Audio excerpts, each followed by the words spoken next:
Olá, boa tarde. Me chamo José. O meu grupo ele é composto por Débora, Gustavo e Carislaine. O tema é Etnobotânica de Samambaias e Licófitas, usos, perspectivas e conservação pelo uso. A introdução a gente traz é, as principais zonas onde a gente pode encontrar a maior concentração de espécies de samambaia. No Brasil, atualmente, foi determinada 1.401 espécies, sendo que a maior parte está concentrada nas florestas de Mata Atlântica, na floresta amazônica e no Cerrado. As samambaias e as licófitas são de grande importância econômica, ornamentais, e desta forma ela traz uma grande procura dessas espécies para ornamentação. É, Como nós já sabemos, a coleta ilegal para fins ornamentais e econômicos pode trazer a extinção de algumas espécies. A utilização de sombras de cófitas, como por conta de suas propriedades medicinais, são datadas de muito antigo, há 2000 anos. E destaca-se um médico notável da época, Discórides, em sua obra sobre o valor medicinal dessas plantas. Agora eu vou citar alguns fatores que atrapalham na questão da percepção das pessoas em relação à importância delas medicinais. São três fatores principais que atrapalham no levantamento de dados etnobotânicos dessas plantas, das samambaias e das licófitas. O primeiro fator deles é o fator das metodologias que são inadequadas para esse grupo. As metodologias empregadas não fazem com que haja informações adequadas sobre esse grupo. Isso atrapalha o levantamento de dados sobre a questão medicinal. Outro fator é a percepção das pessoas em relação a esse grupo. Elas têm percepção de que não tem eficácia em relação às angiospermas. Acaba tendo preconceito sobre isso. E o terceiro fator é a questão da representação dessas famílias, que geralmente são divididas em grupos, e as famílias da samambaia de cófita são, em geral, menores do que das angiospermas. O gênero pterídeo, também conhecida como samambaia das taperas e samambaia das roças, ocorre nas principais regiões fitogeográficas do nosso país, em áreas abertas e perturbadas. O uso medicinal, a infusão das suas folhas são utilizadas como no combate a doenças reumáticas. E seus báculos são comumente, né, utilizados na questão para tosses como expectorantes. Eles apresentam potencial para o tratamento de malária em alguns registros já utilizados, informações já utilizadas. Porém, a substância química deles, em estudos, viu que causavam alguns problemas, chegando a ter até câncer, o que reforça que tem que ser um estudo mais aprofundado sobre esse gênero para que seja utilizado na medicina de forma segura. O gênero Arquitetu, também conhecido como cavalinhas, eles ocorrem principalmente na região central e sul aqui da América, e o uso medicinal são utilizados como diuréticos, para problemas digestivos, antianêmicos e também anti-inflamatórios. Uma espécie, né, do gênero Equisetum gigantum, que ocorre espontaneamente nas regiões brejosas do nosso país. Essa espécie é amplamente utilizada na medicina caseira em praticamente todo o país, especialmente na região sul e sudeste. As hastes são utilizadas como forma de chá, como diuréticas, cicatrizantes, adstringentes, anti-inflamatórias e empregados também em tratamentos de infecções nos rins e na bexiga. Há também a utilização dele na forma externa, que é utilizada como tinturas para tratar fraturas ósseas. Mas, porém, já foi diagnosticado por conta de sua substância química sintomas muito agressivos em gados, chegando a gerar o aborto em alguns deles. E tais fatores colaboram para que haja estudos que visem validar mais a eficácia e a segurança quanto a esse uso no emprego medicinal popular. O bode de Cumã é uma espécie de hábito epífito e ocorre principalmente nas regiões da Mata Atlântica, Cerrado, Amazônia e Pantanal do nosso Brasil. O uso medicinal dessas plantas são utilizadas os seus rizomas e raízes na medicina caseira e são considerados como antirreumáticos, sudoríferos e expectorantes. Seu rizoma é empregado também no sistema respiratório, principalmente, e também é, doenças como de pele, como dermatite. Os Yanomamis utilizam em específico essa planta para tratar tosse e congestionamento nasal por meio da infusão de suas folhas, sendo de uso externo, derramando sobre a cabeça e o corpo. A micrograma vaccinifolia é da família Polypodiaceae e é uma espécie epífita repitante. e é encontrada na região neotropical. O seu uso medicinal é utilizado como adstringente e recomendado para hemorragias nasais e casos mais graves como expectorações sanguinolentas. É, em específico pode destacar a doença da tuberculose. Ela também é empregada em tratamento de cólicas intestinais, dores na coluna, como diurética e também dores de cabeça e outras infecções. O povo guarani utiliza de maneira específica como um método de limpeza do corpo da mulher após o parto. Ela acontece de maneira arborescente e compõe o arbustivo da floresta Ombrófila mista. E ela apresenta principalmente crescimento em locais úmidos. Seu uso é utilizado de maneira farmacêutica por meio de xarope, cápsulas e chás. A planta medicinal tem sido tradicionalmente utilizada também para combater uma série de enfermidades e todas elas distintas, como asmas, aftas, sarnas, doenças parasitárias. E como doenças parasitárias podemos citar verminoses.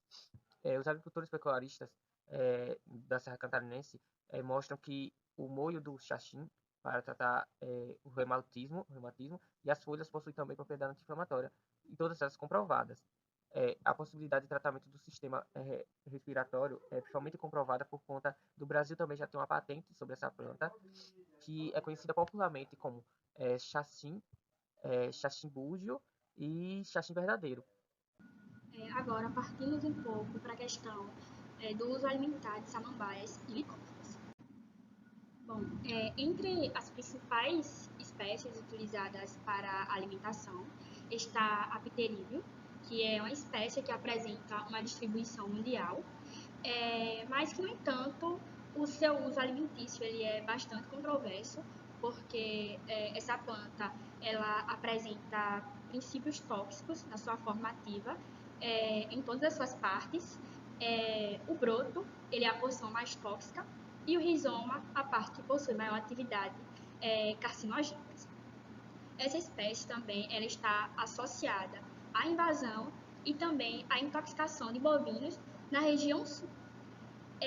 Partindo para a questão humana, essa espécie ela é consumida no estado de Minas Gerais. Geralmente os restaurantes oferecem os báculos e os brotos dessa espécie, mas antes de oferecer, eles fazem as 7 fervuras para poder eliminar esses princípios tóxicos.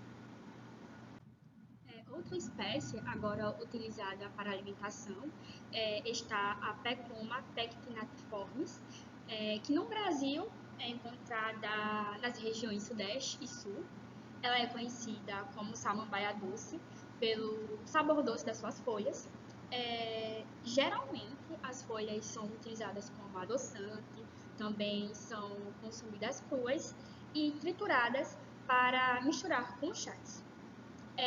Uma questão bastante importante é que essa planta ela contém flavonoides e saponinas, que são princípios antioxidantes, que oferecem inúmeros benefícios para a saúde humana.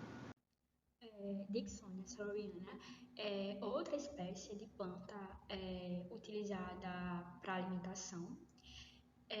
Geralmente ela é conhecida como xaxim, ela é nativa da Mata Atlântica e América Central. E no Brasil, o seu caudice ele é a parte da planta que é utilizada para a fabricação de biscoito. Uso ornamental das plantas vasculares em sementes. A grande procura de espécies de samambaias é muito grande, porque o paisagismo atual traz essas plantas como elementos fundamentais para que possa ser formado paisagismo. Então, as samambaias e as licófitas, elas são de grande importância ornamentais e de grande importância econômica, já que na maioria das vezes a gente encontra algumas espécies sendo vendidas ilegalmente. A procura e a coleta ilegal dessas samambaias pode levar à extinção de algumas espécies. Aqui eu trago alguns exemplos, como o xaxim, que é uma samambaia gigante. Um gênero de aciata eu também trago, pois é uma planta de uma grande beleza e também é utilizada para ornamentações. E aqui eu trago o gênero Placério, que é um gênero muito bonito também, que é uma samambaia epífita e que também tem uma grande procura por alguns colecionadores.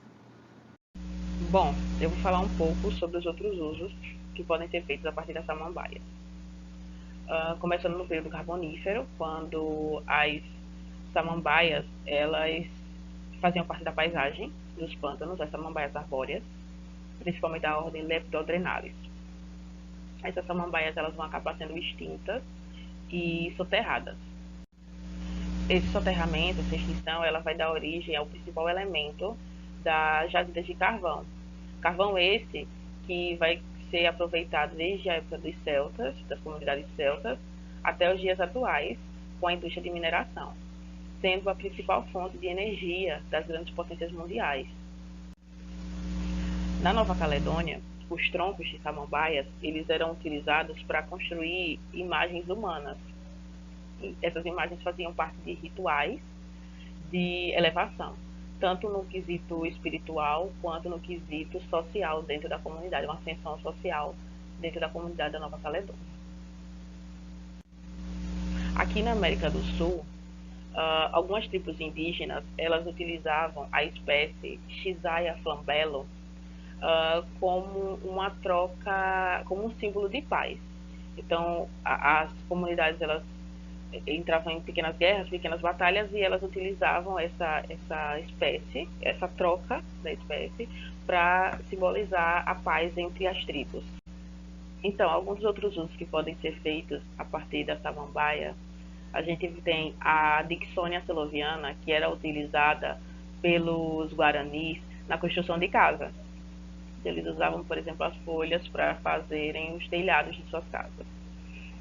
Na bacia do Javari também era utilizada essa planta, principalmente em rituais espirituais. Nos dias atuais, em Santa Catarina, ainda se utiliza na construção de cercas, de muros, na fabricação de vasos para orquídeas. E a gente tem a salvinha auriculata. Ela é uma planta utilizada em lagos e em aquários. E ela serve como um biofertilizante e ela é capaz de remover metais pesados e é muito eficiente em remover agentes poluentes em águas que ficam perto de indústrias. Bom, e falando um pouco sobre a perspectiva de conservação pelo uso, a gente tem no Brasil, né, uma grande biodiversidade que vem sendo explorada há vários anos. Essa biodiversidade ela deriva boa parte da economia de comunidades, né, que vivem ao redor, com o extrativismo. E esse extrativismo sem orientação, ele causa impactos negativos nesses locais. Porém, com o processo de orientação das comunidades, com incentivo à preservação, as comunidades elas podem utilizar, né, dessa biodiversidade, dos elementos da natureza, afetando positivamente esses ambientes. Um exemplo que a gente tem é do Rio Grande do Sul, com o extrativismo da Rurá adiantiformes, né, a samambaia preta, conhecida como samambaia preta, ela que é fonte de renda de agricultores da região, e os estudos mostraram que a ação antrópica, né, a ação das pessoas, não afeta negativamente o ambiente. Então, assim, eles proporam uma regulamentação e auxiliando na criação de políticas públicas para essa atividade. Outra espécie que apresenta um grande potencial de uso e também de conservação é a Dicksonia celoiana, que inclusive em estudos recentes tem demonstrado que ela se destaca pelo seu potencial como inseticida e também no uso ornamental. Somado a isso, ela é também bastante abundante no estado de Santa Catarina. Esses fatores já demonstram o grande potencial econômico de uso e conservação que essa planta ela apresenta. E ao longo da leitura do texto foi possível observar que o manejo sustentável é uma das principais vias para a conservação dessas espécies, uma vez que o mesmo consiste no desenvolvimento de práticas que permitem a utilização dos recursos naturais sem degradar o meio ambiente. Essa foi a nossa referência. E é isso. Obrigado.